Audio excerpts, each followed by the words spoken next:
Today I was walking through the town centre and an old man was walking towards me.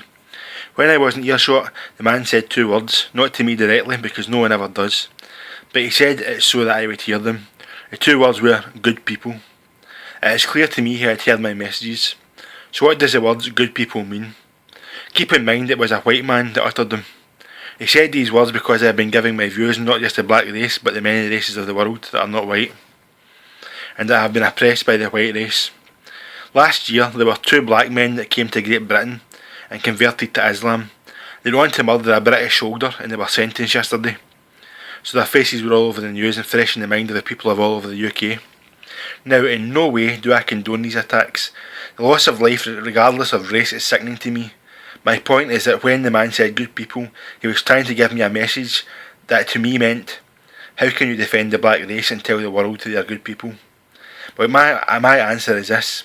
How can you define the goodness or worthiness of the black race by the actions of two black people? It happens too often, people judging a whole race or religion by the actions of the few. When 9/11 happened, the whole worldwide Muslim community was judged as a problem and as terrorists by a lot of people, the majority of whom were already racist before the attacks.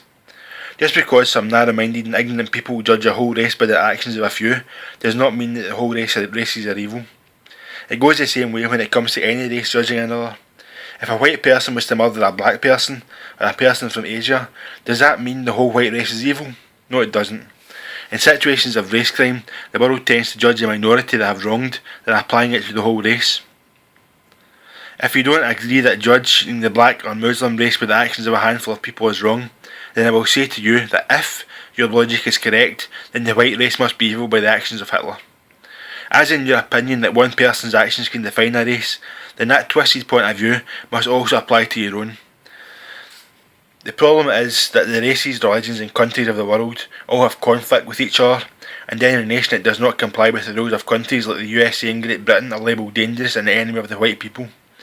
Countries like North Korea, Iran, Afghanistan and Iraq, but we both know what happened to the latter two when a country can't be brought under control.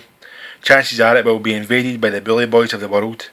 These countries that are in power in the world are majority the white race. They want to bring about peace, that is the common goal. Yet this peace to a country like Iraq was brought about by lies from the British and US governments and brought about by the bullet and violence, killing thousands in the process. Here in the UK, when a soldier dies it is in the news. I would gather it is the same for the US. They keep track of soldiers dying for their country, but when it comes to lives lost on the other side there is no mention, and if a record is kept it is not in the news as it is considered no interest to the public.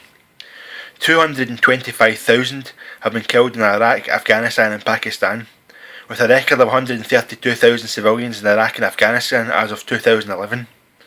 That is 132,000 of innocent people murdered by the UK and US governments at an estimated cost of $4 trillion in US spending.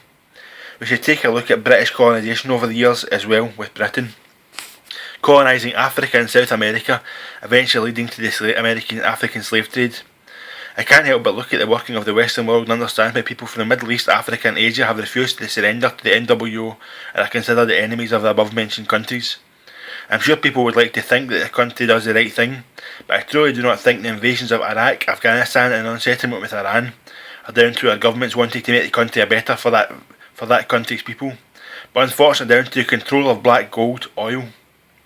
Having studied the Bible and Quran and a few other holy books, I have come to the understanding that it is common knowledge in these books that God or Allah, being the same, will return to this planet to judge the world and everyone on it for what they have done.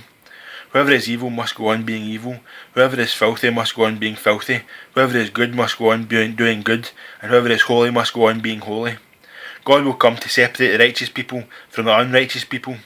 I will leave it up to you whom is listening to decide which people are which. Yes indeed, God is coming soon. They have money for war but can't feed the poor.